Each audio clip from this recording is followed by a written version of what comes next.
Saya bicara sebagai orang Jawa yang jujur pada batin, bukan menggurui, melainkan berbagi refleksi.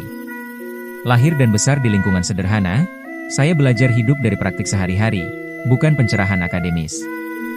Saya kerap mendengar orang menyatakan bahwa orang Jawa sesat karena tidak salat 5 waktu. Pernyataan itu mengejutkan saya. Apakah iman hanya bisa diukur dari satu bentuk ritual? Dalam bahasa agama, istilah yang dipakai adalah salat, sedangkan sembahyang lebih bersifat budaya, Jawa Melayu. Salat pada hakikatnya adalah hubungan batin dengan Tuhan, kesadaran dan tanggung jawab hidup.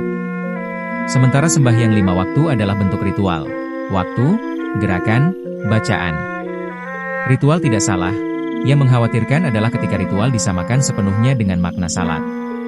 Seolah hubungan dengan Tuhan hanya sabila lewat satu bentuk ritual saja. Ayat-ayat suci memberi petunjuk hidup, jujur, adil, tidak menyakiti, bertanggung jawab. Jika petunjuk itu cuma dibaca tanpa diamalkan, fungsinya hilang. Seperti peta yang dipajang tapi tidak dipakai. Tradisi Jawa membedakan simbol dan makna. Simbol penting, tapi bukan tujuan. Janur kuning melambangkan kehidupan baru yang dihormati adalah maknanya, bukan janurnya. Demikian pula ibadah, pengingat, bukan alat untuk merasa paling benar. Sering terdengar ancaman bahwa yang tidak salat 5 waktu akan celaka. Pendekatan itu menggambarkan Tuhan sebagai sosok menakutkan. Dalam tradisi Jawa yang saya pahami, Tuhan itu maha penyayang, mengetahui isi hati, bukan hanya gerak tubuh, Gusti ora sare. Saya melihat banyak orang sangat taat ritual tetapi berkata kasar, berperilaku merugikan, dan sombong.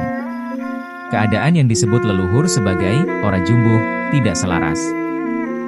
Di sisi lain, ada orang yang tidak hafal bacaan panjang tapi setiap hari menolong tetangga. Bagi saya, itulah wujud salat yang hidup. Contoh sederhana, obat ada aturan pakai. Membaca aturan saja tidak cukup, obat harus diminum agar berkhasiat. Begitu juga ayat suci, ia harus memengaruhi sikap dan tindakan. Kalau seseorang rajin ritual tapi hidupnya penuh kebencian, berarti petunjuk belum meresap. Dalam ajaran Jawa, laku, perbuatan, lebih berbicara daripada ucapan. Ada pepatah, ajining diri sokolathi, ajining raga soko busono, harga diri tercermin dari ucapan dan perilaku. Hubungan dengan Tuhan tak bisa dipisahkan dari hubungan dengan sesama. Leluhur menekankan budi pekerti, adab, sopan santun, dan keseimbangan. Menakut-nakuti dengan neraka mungkin menumbuhkan ketaatan karena takut, tapi ketakutan cenderung membuat hati keras dan menghakimi. Tradisi Jawa lebih memilih kesadaran, eling lan waspodo, mendorong perbaikan diri lewat pengertian, bukan paksaan. Saya percaya banyak orang pada dasarnya baik, seringkali mereka mengikuti kebiasaan tanpa sempat merenung. Tafsir adalah produk manusia yang mungkin keliru. Bila suatu pemahaman menyebabkan saling menyakiti, pantas untuk dikaji ulang, bukan ditolak total, tapi diluruskan dengan adab. Bersikap tenang dan tidak tergesa-gesa membantu melihat dan merasakan dengan jernih. Salat sejati, menurut saya, tercermin dalam laku sehari-hari, menahan amarah, jujur meski sulit, menolong tanpa mencari pujian. Jika ritual membuat seseorang lebih lembut, itu baik. Jika justru menumbuhkan kesombongan, perlu direnungkan. Pesan leluhur, ingat diri, sadar batas. Saya berbicara ini karena cinta pada kedamaian dan warisan budaya Nusantara.